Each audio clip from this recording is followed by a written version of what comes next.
Have you ever noticed how worry sneaks in at the worst times? Late at night, in the middle of work, or even during prayer? What if I told you there's a shield you can raise against anxiety, and it's not willpower, it's gratitude?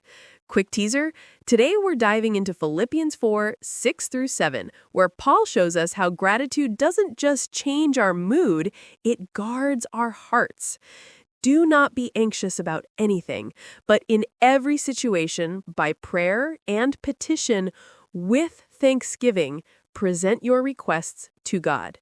And the peace of God, which transcends all understanding, will guard your hearts and your minds in Christ Jesus. Notice that word, thanksgiving. Gratitude isn't an afterthought, it's the key. Imagine your heart as a fortress. Worry is like an intruder trying to climb the walls. But gratitude? Gratitude is the guard standing at the gate saying, "Not today." Think about when you've been overwhelmed, but then you stopped and listed 3 things you were thankful for.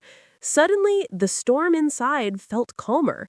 That's not coincidence. That's spiritual reality. Paul doesn't say, "Don't worry, just stop." He says, replace worry with prayer and thanksgiving. Worry is energy misdirected. Prayer redirects it to God. When we thank God, even before the answer comes, we're declaring, "Lord, you're bigger than my problem." Gratitude lifts our eyes from the storm to the Savior. Peace is the result, not the effort. The peace of God is not something you manufacture, it's something you receive. Gratitude opens the door and peace walks in.